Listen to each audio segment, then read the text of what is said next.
leituras bíblicas, vocês estão lembrados? Insanity NT 90, né? Era o Novo Testamento em 90 dias. Depois veio Insanity AT, aí foi quase uma década de Antigo Testamento, onde nós nos propusemos a ler a Bíblia inteira. E todo boletim tem aí um versículo por dia. Então eu fiquei pensando, bom, nesses 4 anos, todos tiveram oportunidade de ler a Bíblia no mínimo uma vez, certo? E várias mensagens nós falamos assim, vamos ser o quê? Praticantes da palavra. Então eu vejo que, também fiz um cálculo lá que falava que mais ou menos umas centenas de cultos já foram realizados desde então. Meu, é tempo pra caramba na presença de Deus. São muitas palavras, são muitas mensagens.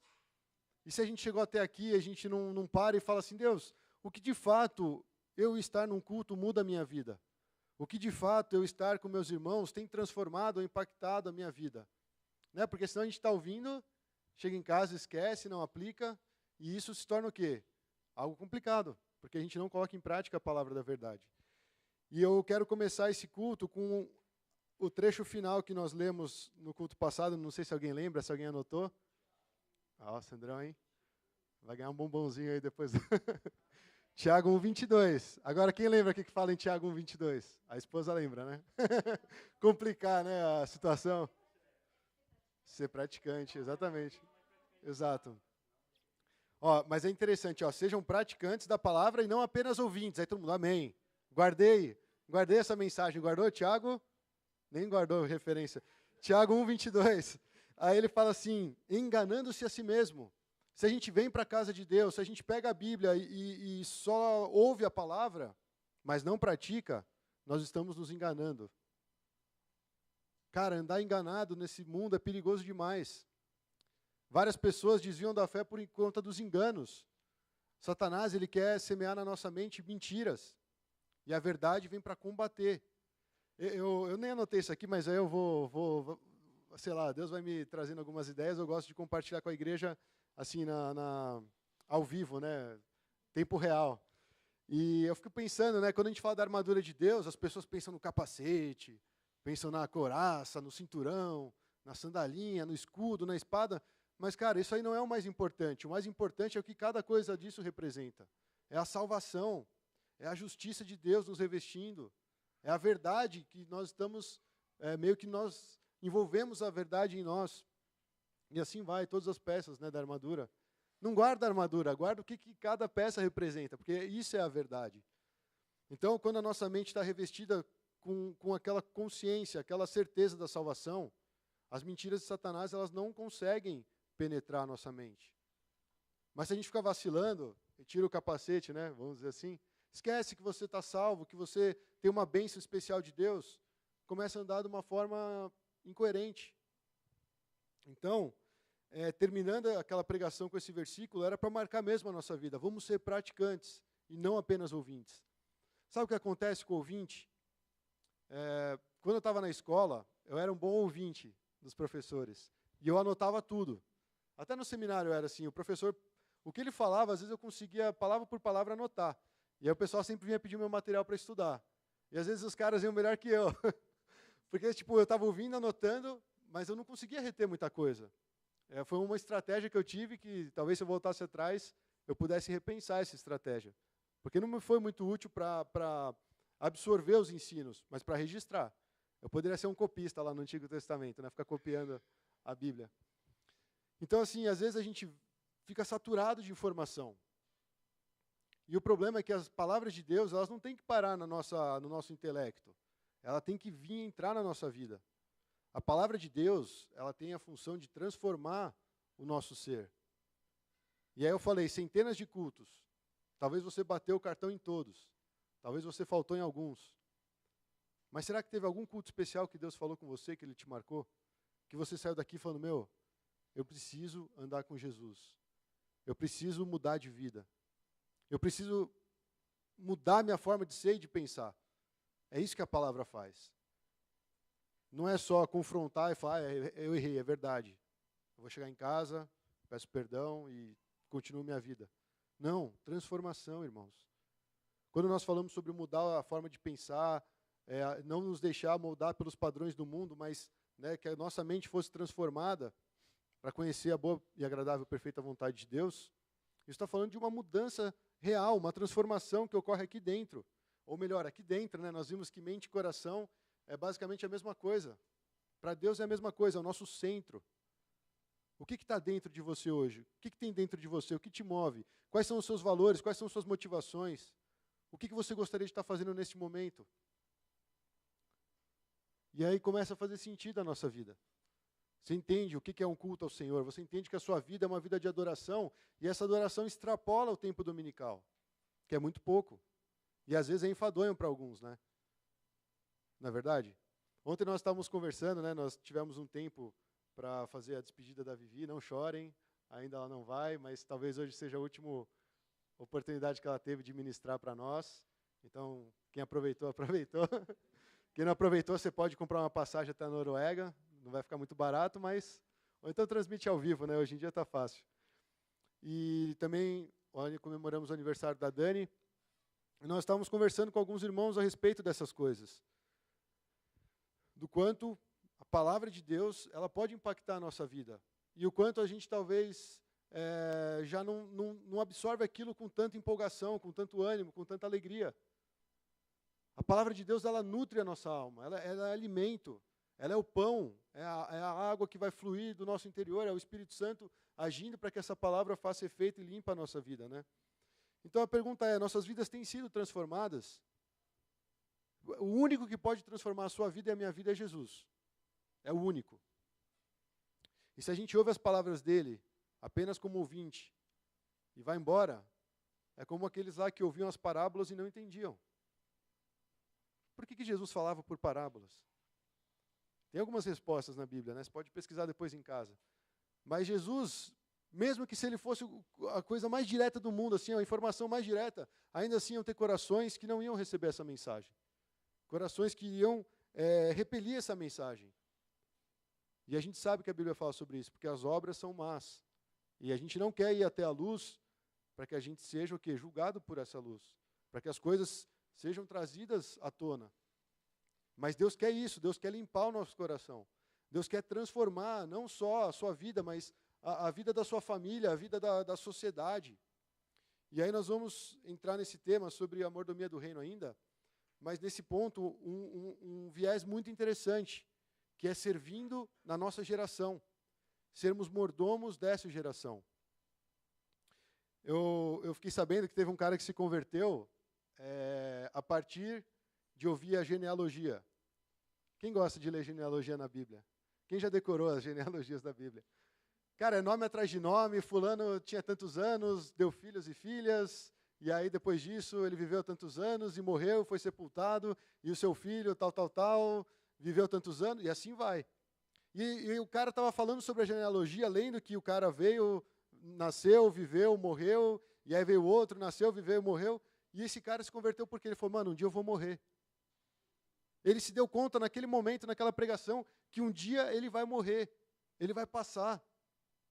Ele fala, eu preciso de Jesus, porque não tem esperança.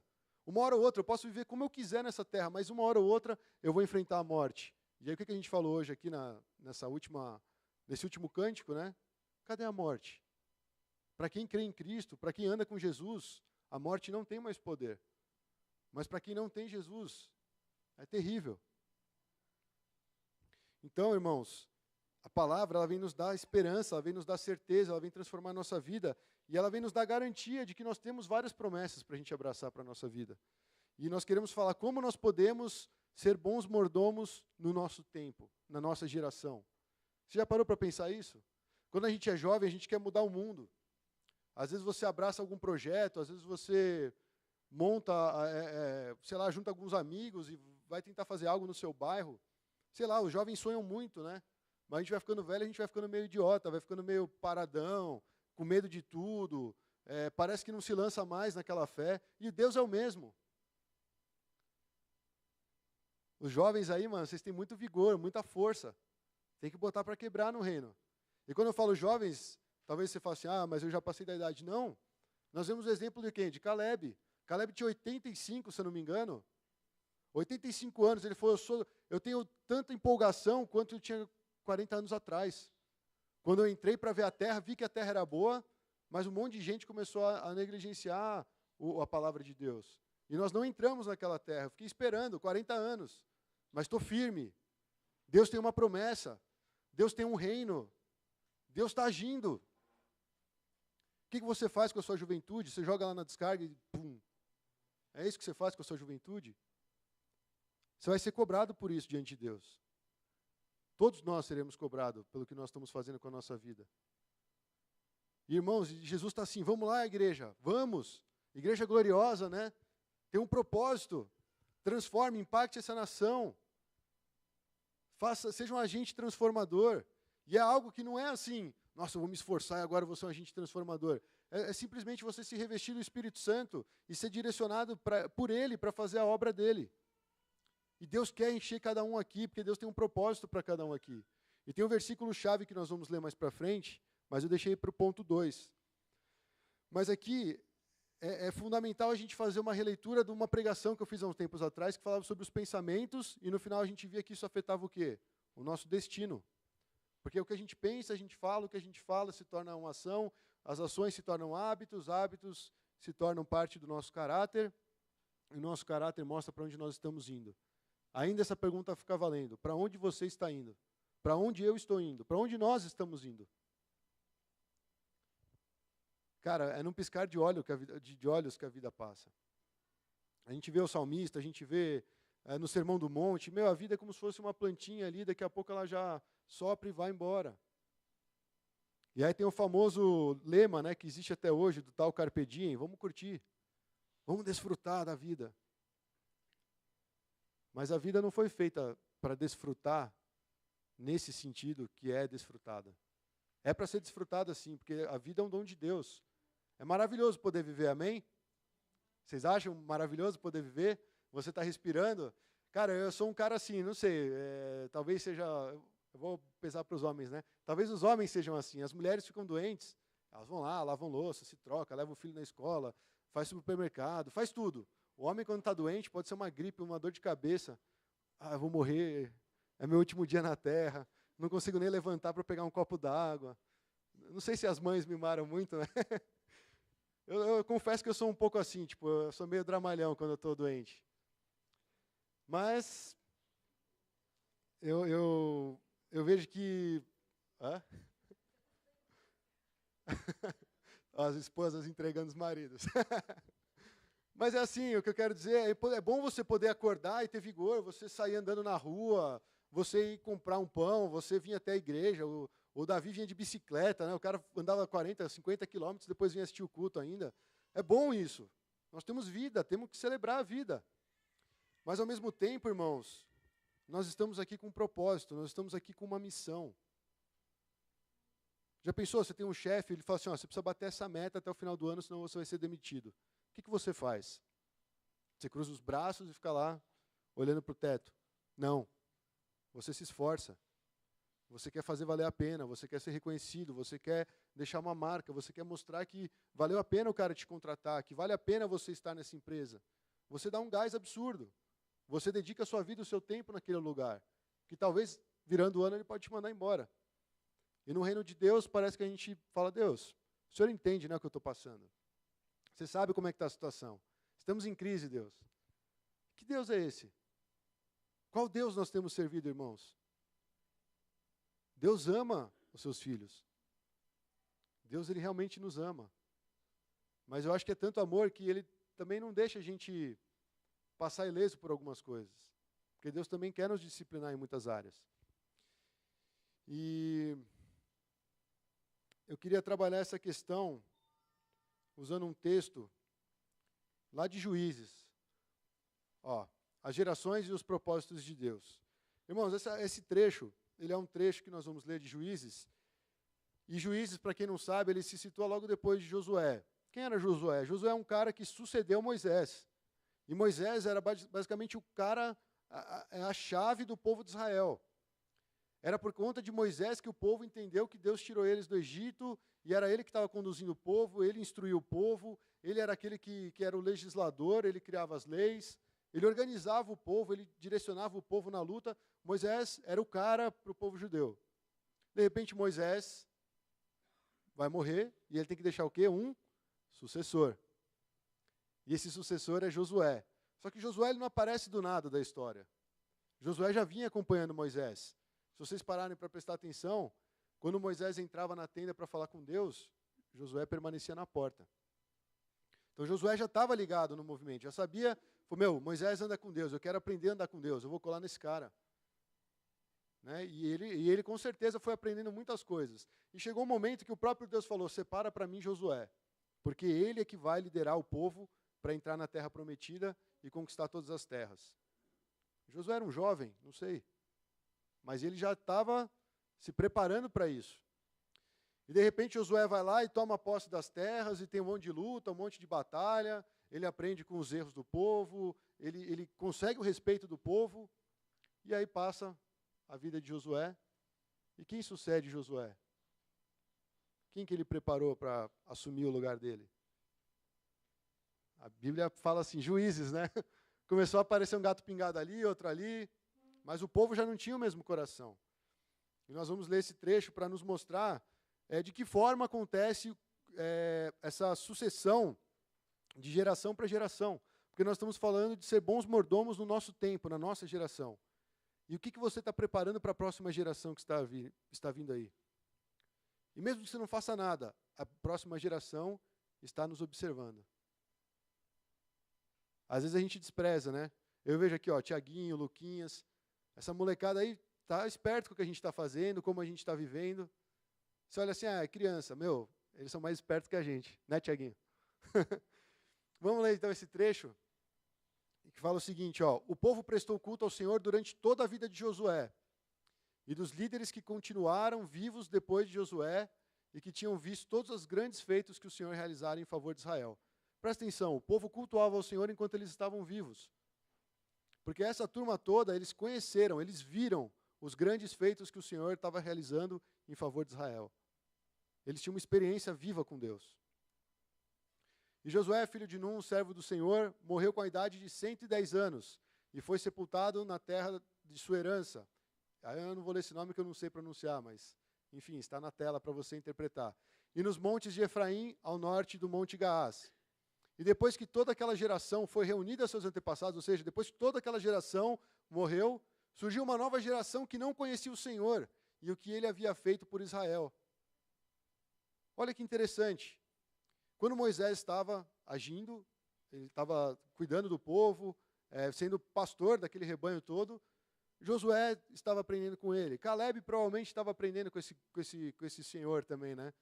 Porque ele foi um dos caras que teve convicção, não, se Deus falou que a terra é nossa, que a terra é boa, eu vou entrar e eu vou tomar posse porque Deus está falando.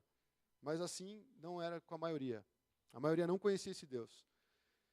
E você vê toda uma geração experimentando o poder de Deus, uma geração passando para outra que Deus é bom, como Deus agiu em nosso favor, o que Deus fez em nosso meio. E você vê que a geração vai acompanhando e eles vão tendo essa experiência com Deus. Eles entram na terra prometida, eles tomam posse dos terrenos, eles começam a fazer as suas vidas ali, construir suas casas, e eles começam a experimentar uma prosperidade que eles nunca tinham experimentado antes, porque eles eram escravos no Egito. Só que aí surge uma geração, depois que essa morre, que parece que começou do zero. Olha que terrível isso. Vamos pensar no nível da igreja aqui. Quantas gerações nós temos aqui? Talvez umas 4, 5, não sei. Eu não sei como é que faz essa conta, mas se a gente pensar, os primeiros que chegaram, talvez os pais, depois os filhos, depois os gato pingado que sou eu, depois os mais novos, e assim vai. Você tem umas 4, 5 gerações aqui envolvidas. Agora, o que nós temos deixado de legado para a próxima geração? Nós temos, o projeto J4, que é um projeto musical, mas que a ideia é o quê? Chamar essa molecada para louvar a Deus.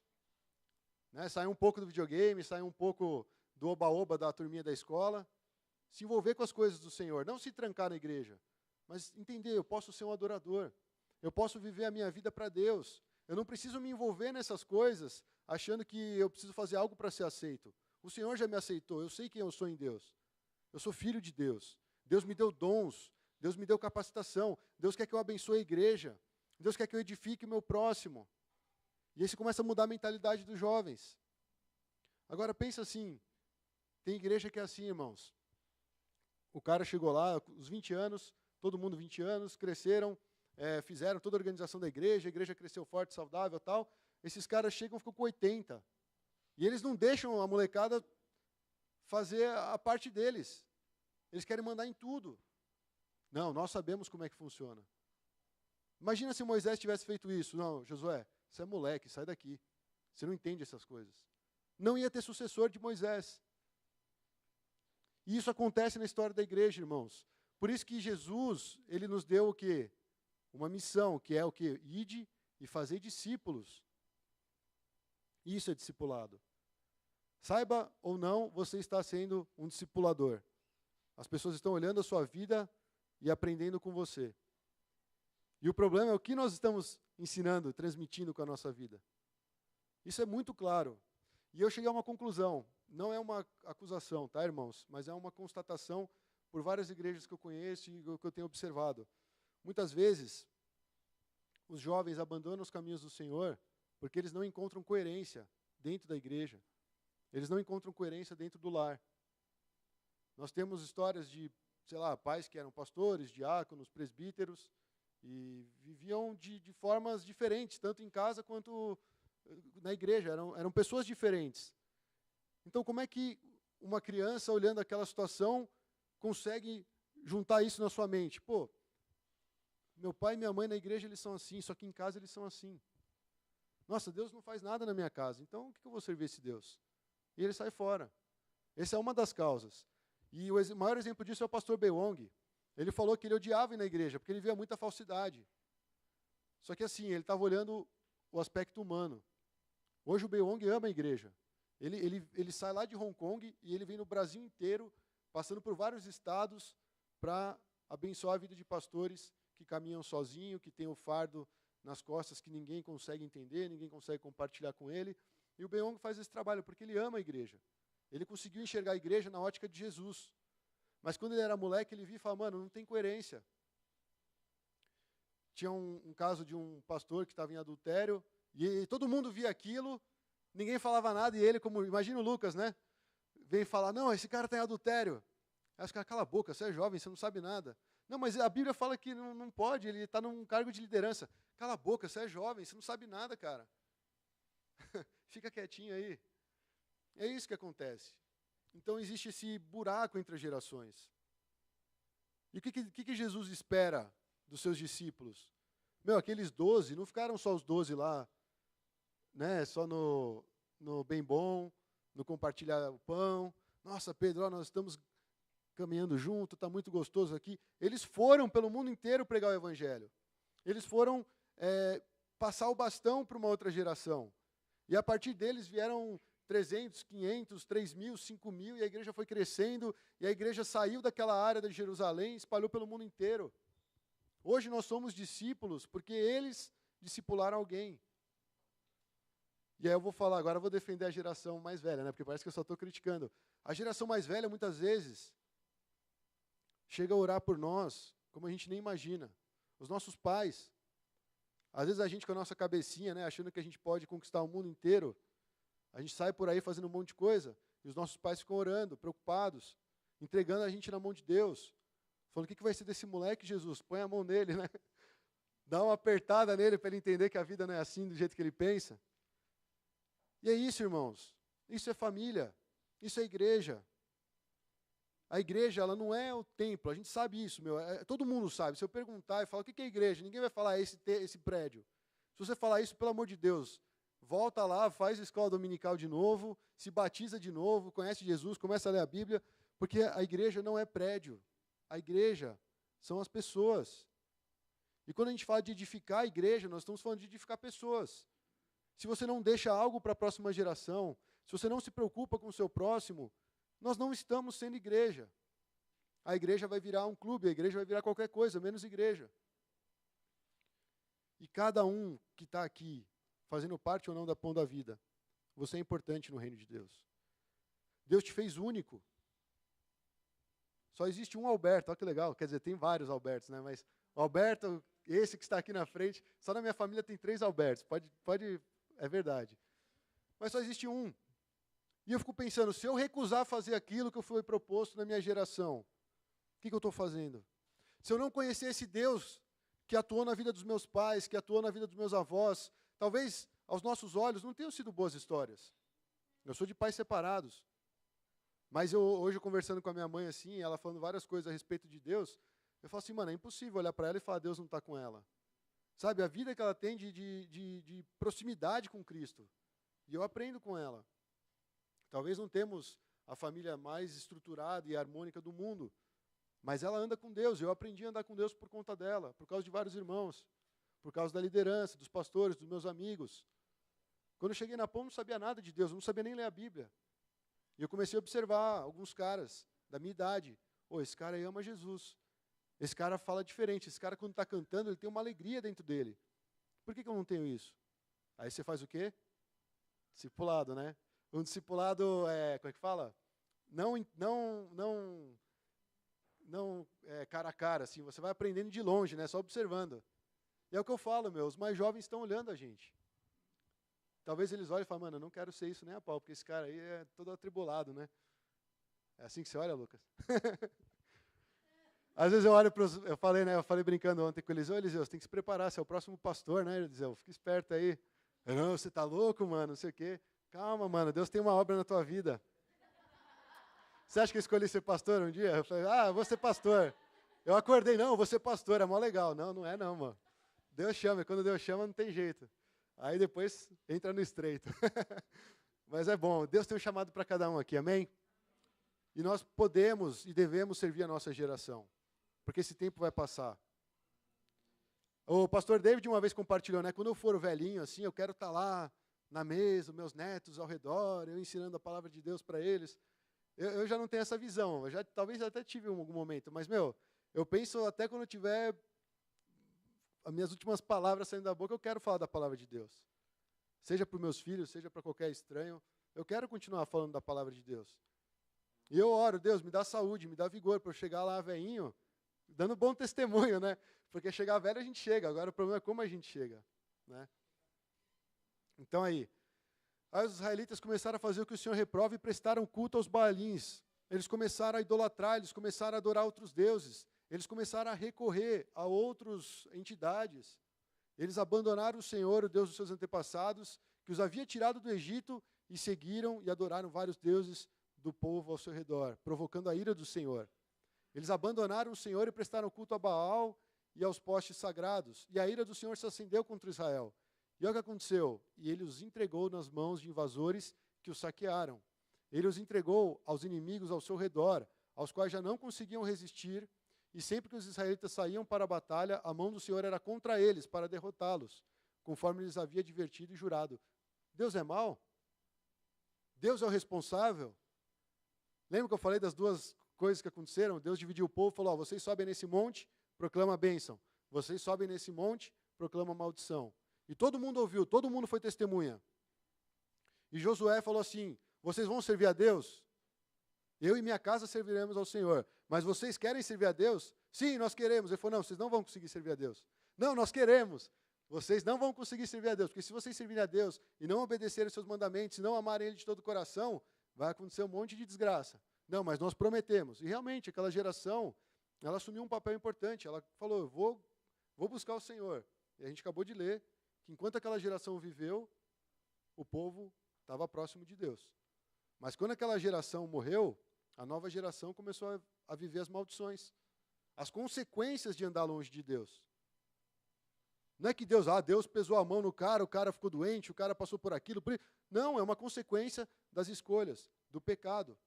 A Bíblia, na verdade, ela fala assim, quando fala que eles adoraram Baal, que eles prestaram culto a outros deuses, ele só fala isso, mas na verdade eles se prostituíram literalmente. Eles mataram os próprios filhos sacrificando para os deuses.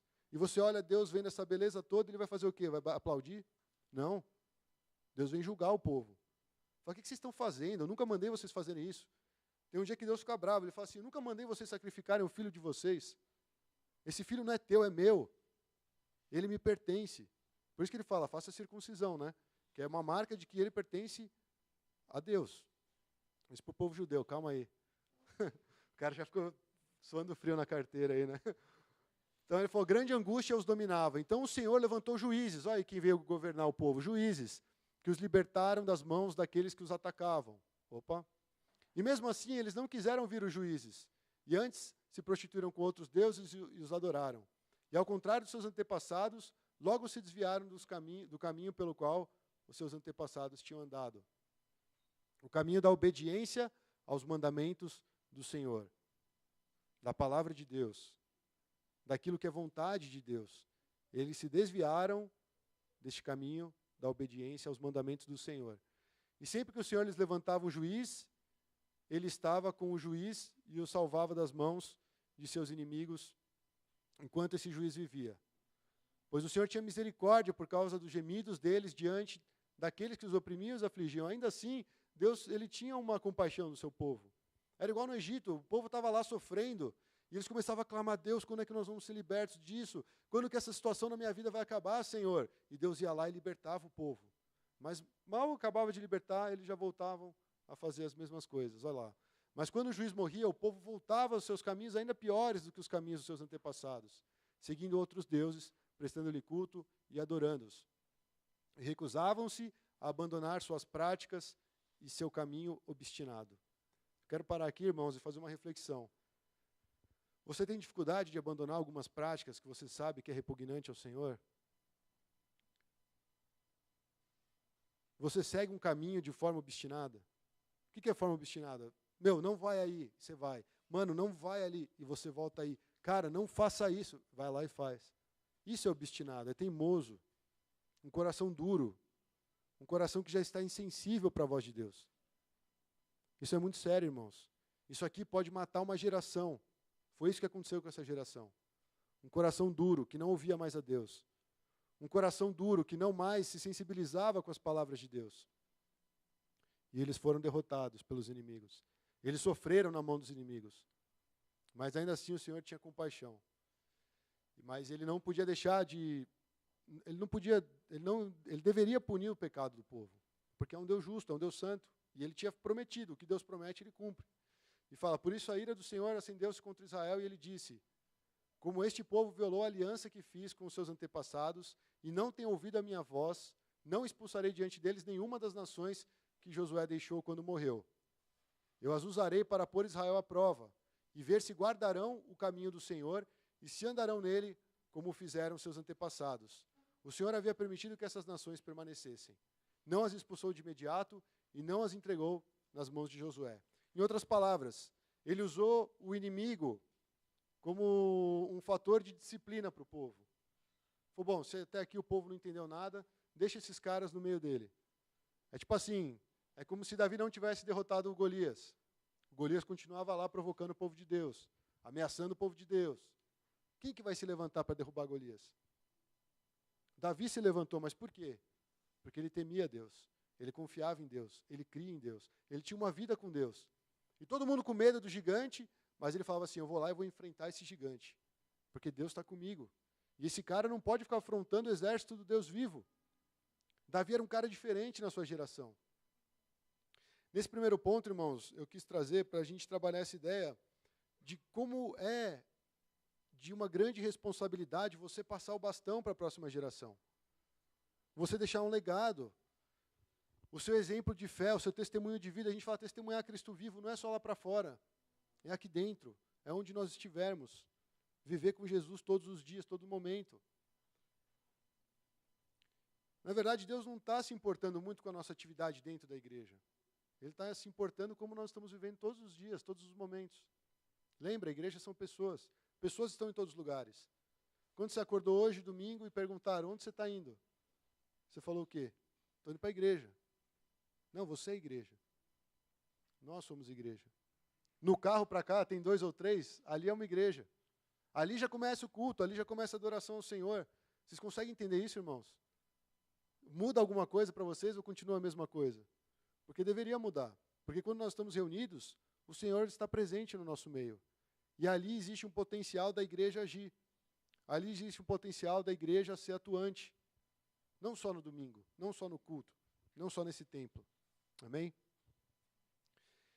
E agora eu vou falar outra coisa, que também tem a ver com alguns ensinamentos que o Beong nos passa, e eu acho importante passar isso para a igreja. O que determina o fruto, a qualidade do fruto? É a raiz. A raiz é que determina a qualidade do fruto. E eu estava pensando sobre isso e eu falei assim, Deus, será que todo mundo dá fruto? Eu acho que sim, porque existem os frutos bons e os ruins. Mas tem gente que também não dá fruto. Jesus viu lá a figueira, ela não estava dando fruto, ele amaldiçoou a figueira secou e nunca mais deu fruto. Então existem também pessoas que não dão fruto. Não é terrível isso? Nós somos uma árvore, lembra do Salmo 1? Que está plantada ali, né, junto aos ribeiros, que vai florescer, vai frutificar no tempo certo, vai abençoar vidas. Mas essa árvore, a expectativa é que ela dê fruto e ela não dá. E eu não estou falando que fruto é resultado. Nossa, ganhei 3 pessoas para Jesus. Nossa, aumentei meu dízimo. Não é isso, cara. Não é isso. Mas é vida. O quanto nós temos frutificado no reino. O quanto a palavra de Deus tem brotado dentro de nós e dado esses frutos. Tem a ver com caráter. Tem a ver com compromisso. Tem a ver com fidelidade. Tem a ver com muitas coisas. Com uma emoção mais saudável. Com pensamentos mais saudáveis. Isso é fruto no reino. E aí, de repente, essa raiz, se ela tem um problema, o que acontece com o fruto? Ele vai ser afetado. Como é que está a nossa raiz, irmãos? Como é que está a sua base de fé? Será que a sua raiz está só superficial no solo? Quando vier a chuva, o que vai acontecer com essa árvore? Vai tombar. A raiz ela precisa estar profunda. Ela precisa buscar os nutrientes lá no fundo. Ela precisa ser firme. Ela precisa resistir. Para pegar os nutrientes lá como é que é? Poço cartesiano lá, sei lá os nomes. É isso aí. Por favor, irmãos, vamos lá, ajuda nós aqui. Amém, Dani. É ali, a raiz ela vai buscar água. E uma vez alguém percebeu, não sei se foi o pastor, ele tem um jardinzinho lá na sacada, e ele mudou, acho que as folhas de posição, e as folhas ficaram viradas para a parede. Só que o sol não está na parede, o sol está atrás. Então, todas as plantas, para buscar se alimentar, elas viram para fazer fotossíntese, tá? Desculpa, vamos usar um termo mais científico. Elas se voltam para o sol, que é da onde elas tiram aquilo que é necessário para produzir vida. Quem é o sol da justiça, irmãos? Jesus. Um cristão que dá as costas para o sol, que não busca a face de Deus, ele é uma plantinha que vai morrer. Uma árvore que não se aprofunda nesses lugares de águas profundos, subterrâneos, essa raiz, ela não vai se nutrir, ela vai morrer. Vocês entendem o que eu estou falando, irmãos? Questão de vida ou morte para a nossa fé. Como é que nós podemos impactar uma geração se nós somos uma geração desnutrida? Como é que nós podemos criticar a geração que veio antes de nós se nós nem experimentamos entrar onde eles entraram? Deus está chamando cada um aqui hoje, ao seu tempo, para servir a Ele com um coração íntegro, com um coração alegre, um coração disposto.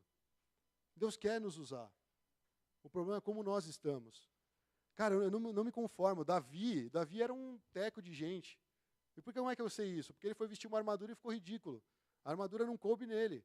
E os caras, não, você tem que usar essa armadura para enfrentar o Golias. Já pensou? Você vai tomar uma espadada do cara, você morre. Parece um frango, né? Os caras brincam, né? Davi era um frango, cara, mas ele tinha fé. Ele tinha coração. E ele confiava em Deus. E ele enfrentou o gigante sozinho. Tinha um exército atrás dele. Já pensou você enfrentando o capeta sozinho e todo mundo aqui olhando para você, esperando a sua reação? Depois que você derrotasse, você ia virar para os caras e falar, valeu, hein, gente? Obrigado mesmo. Se eu fosse depender de vocês, eu estava perdido. Davi foi lá e enfrentou sozinho. Agora eu pergunto, o que tem de diferente no Davi? Será que não é essa raiz? A gente viu o fruto que ele deu. É visível. A vida dele promoveu isso. É claro que depois, quando ele ficou famosão, começou a ganhar dinheiro pra caramba, ficou no castelo, não saía mais para as guerras, aí o olho dele começou a crescer para a mulherada. Cobiçou a mulher do cara, aí para encobrir foi lá e mandou matar o cara. Olha que estranho o ser humano, né? O cara conseguiu sair de um lugar e ir para um outro, onde ele nunca conseguiria por ele mesmo, e quando chegou nesse lugar, ele caiu, porque não continuou dependendo daquela fonte de água para ser o nutriente dele. Ele confiou nele mesmo. E aí nós vamos para o segundo ponto. Somos chamados para testemunhar Cristo vivo nessa geração. E esse é o trecho que fala de Davi, ó. Tendo, pois, Davi servido aos propósitos de Deus em sua geração, adormeceu, foi sepultado com seus antepassados e o seu corpo se decompôs. Você fala, mano, o que tem a ver esse trecho? Aqui Paulo está fazendo uma defesa, lá em Atos, da fé, falando que Cristo ele está vivo. Ele usa um salmo que fala que o ungido de Deus não passará por decomposição. Ele está falando assim, Jesus está vivo, Jesus ressuscitou, ele está vivo, ele não morreu, o corpo dele não se decompôs. E ele faz um paralelo, mas Davi, que serviu aos propósitos de Deus em sua geração, ele morreu, foi sepultado e se decompôs. Imagina você daqui a 100 anos, sabe como é que você vai estar? Vai estar bonito, né? O verme vai comer a gente, cara, embaixo da terra. Você pode ter feito todas as dietas do mundo, pode ter feito todas as plásticas, pode ter trabalhado o seu corpo da melhor forma possível, chapinha, botox, tudo mais. Um dia os vermes vão comer o nosso corpo. Esse corpo vai ficar. Tem uns doidão, né, que começa a congelar o corpo, porque acha que no futuro vai ressuscitar, né, e tal. Tá lá congelado, lá com o bigodinho dele, lá o Walt Disney. Tá congelado. Mas eu tenho minhas dúvidas. Com certeza ele vai ressuscitar. Sabe por quê? Porque Jesus falou que todo mundo vai ressuscitar. Né? Primeiro, os que dormem. Eles vão vir, vão ressuscitar.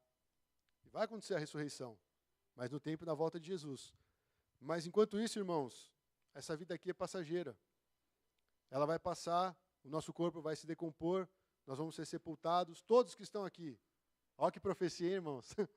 Ninguém fala amém, né? Todo mundo quer viver para sempre. E Atos está mostrando exatamente isso. Jesus, ele é diferente de todos nós, ele ressuscitou, ele está vivo. Mas ele fala, Davi, ele serviu ao propósito de Deus na sua geração. Você está servindo a Deus no propósito de Deus nessa geração, na sua geração? Ou você está deixando passar isso? Ou é como você estivesse tentando reter a água nas suas mãos, ela escapa pelos dedos. Sua vida é isso? A nossa vida não pode ser assim, irmãos. Então o convite hoje é a gente entregar a nossa vida para Deus. E responder com uma motivação que vem do seu coração, que você quer servir a Deus. Eu não tenho palavras e argumentos para te convencer disso. Mas a palavra de Deus tem. E ela está falando, você pode servir aos propósitos de Deus na sua geração antes de você morrer. Você pode ser útil. Você pode ser importante no reino de Deus. Você tem que se dispor. Você tem que se entregar. Você precisa ir até Jesus. Deixar Ele conduzir tua vida. Ele é o mestre, Ele é o pastor. Ele é aquele que nos ama infinitamente. Jesus, João 15, ele fala o seguinte, né? Vocês não me escolheram, mas eu os escolhi para irem e darem fruto, fruto que permaneça, a fim de que o Pai lhes conceda o que pedirem em meu nome. O propósito de Deus é que nós possamos dar frutos nessa geração. Tem gente que conseguiu ficar muito rica no mundo, né? Sei lá, um Bill Gates da vida. Ele já não está mais preocupado em como ficar rico. Agora está preocupado com umas coisas do futuro. Tem uns caras que se preocupam como chegar em Marte e tal. Outras pessoas se preocupam em que legado eles vão deixar para suas futuras gerações. Tem rico que fala assim, eu não vou dar nada para o meu filho, eu não vou deixar nada no nome dele, porque ele tem que aprender a caminhar os caminhos que eu caminhei. Você fala, nossa, que cruel esse cara. Todo mundo quer sair na frente com 10 milhões no banco, até eu, né? Todo mundo tem 10 milhões no banco, você está feliz. Mas não é sempre que a sucessão é bem sucedida. Tem vezes que o filho consegue destruir toda a herança do pai. Por quê? Onde está o coração desse cara? Será que está nas coisas eternas? Será que está naquele esforço? Será que está naquele empenho que o pai teve? Não, está tudo muito fácil. Só que ele esquece que um dia ele é responsável por manter e gerir toda essa fortuna. E ele não tem condições. A raiz não está funda. Ele não está preparado. Ele não gera fruto. Ele não tem fé. Ele não tem relacionamento com Deus. Para onde esse cara vai? Então, irmãos, quando Deus fala de dar fruto, Ele está falando em todas as áreas. E nós temos esse fruto, na verdade, para alimentar o outro. O fruto que você tem não é você mesmo que consome. São os outros. Já pensou você esconder os frutos só para você? Uma hora ele vai apodrecer. Então dê fruto. Para a honra e glória de Deus. Dê frutos que permaneçam, frutos que edifiquem vidas, frutos que mostrem para uma outra geração que vale a pena servir ao Senhor. Porque o nosso Deus está vivo, amém? Vocês creem que Jesus está vivo? É isso que faz a diferença. Não é o seu esforço, não é você batalhando para sobreviver nessa terra, mas depender de Deus em todas as coisas. E Ele vai nos direcionar para viver esses propósitos. Davi, era um cara que todo mundo esqueceu dele. Tipo, Davi é aquele cara que quando fazem as contagens para sair num passeio, esquecem ele. Sabe, esqueceram de mim? É o Davi, deixou ele lá. Esqueceram o Davi. Ninguém ligava para o Davi era inútil. Só que olha como é o ser humano, depois que ele mostrou uma performance, depois que ele derrotou um gigante, depois que ele foi convidado a tomar a mão da filha de Saul, depois que ele esteve no palácio, aí começou a aparecer todos os amigos. Aí veio aquela geração e ia atrás dele por interesse. Não é disso que se trata, servir a Deus. Servir a Deus, muitas vezes, é você pegar uma bacia, pegar a toalhinha e lavar o pé das pessoas. Olha que difícil. E Jesus falou, se você quer ser meu discípulo, você vai ter que abandonar muita coisa. E esse muita coisa, na verdade, é tudo. Para seguir Jesus, existe esse preço. E Jesus não força você a seguir Ele. Talvez no caminho você reclame, pô, Deus, está difícil. Mas você tem Ele do seu lado.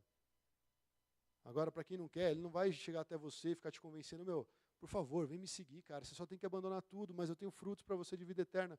Ele não vai fazer isso. Ele já deu a maior prova de amor. Ele morreu na cruz por mim e por você. Ele deu a própria vida.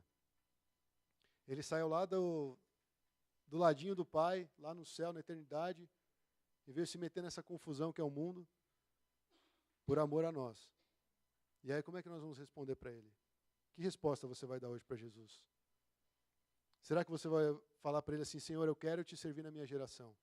Eu quero ver os mais jovens inspirados pela minha vida, não porque eu sou bom, não porque eu tenho resultados, mas porque eu quero que eles vejam que eu tenho o temor do Senhor, que eu tenho uma vida com o Senhor, e é isso que vale a pena para mim. Invista nisso, irmãos, cada um que está aqui. Se eu tiver um clamor para fazer, é esse, invista a sua vida nisso, em conhecer Jesus, em servir os propósitos de Deus na sua geração. E é impossível que você não vá dar fruto. É impossível que um dia, quando você se decompor, as pessoas não vão olhar para sua história e falar, cara, esse cara amou a Deus de todo o coração. Eu devia ter andado mais com esse cara. Eu devia ter ouvido mais os conselhos dessa mulher. Eu deveria ter parado no momento que eu precisei, em vez de sair correndo fazendo um monte de coisa, para ter um tempo com essa pessoa. Sabe por quê, irmãos? Porque nós somos representantes de Jesus na terra. Isso é ser discípulo. Quando as pessoas nos olham, eles olham um Jesus. Agora, como nós estamos representando Jesus aí? Então, eu gostaria de pedir para a igreja ficar de pé para nós orarmos.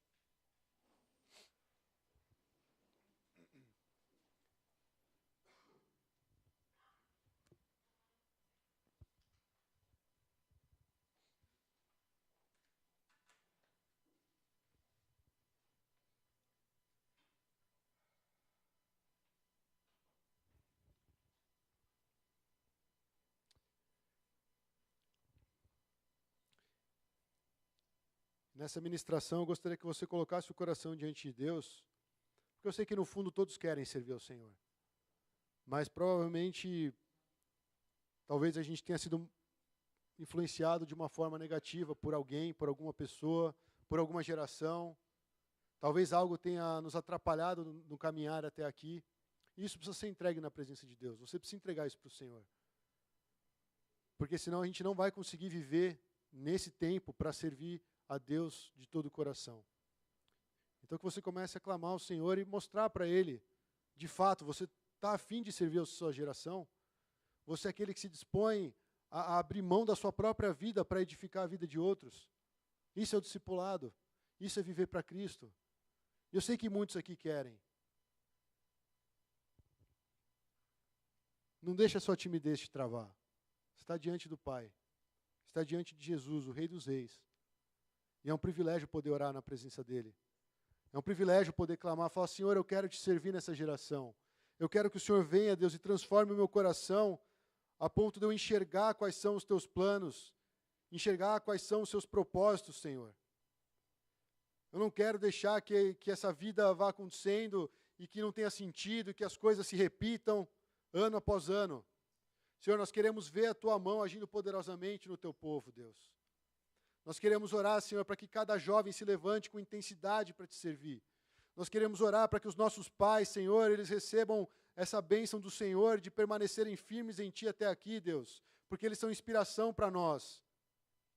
Nós queremos sondar o nosso coração, Deus, e pedir perdão por práticas e coisas que nós não conseguimos abandonar, que o Senhor não se agrada, Deus. Nós queremos nos livrar, Senhor, de todo o peso do passado, de todo o fracasso, de toda a frustração que nós já tivemos, porque o Senhor é bom em todo o tempo, Deus, e o Senhor está conosco em todo momento. Nós queremos, Senhor, nessa tarde, entrar na Tua presença e clamar para que o Senhor toque o nosso coração, toque a nossa mente, para que a gente saia daqui diferente, Senhor, com essa noção de que nós estamos vivos, que o Senhor nos vivifica, que a Tua palavra nos traz vida, Senhor. Vem sobre a Tua igreja, Jesus. Trabalha em nós, Deus. Queremos ver um clamor, pessoas sedentas pela Tua ação, Deus. Queremos ver os jovens, Senhor Jesus, prostrados na Tua presença, reconhecendo a Tua grandeza, reconhecendo como o Senhor é bom, como o Senhor é maravilhoso, como o Senhor pode nos libertar de todo e qualquer embaraço do pecado, Senhor.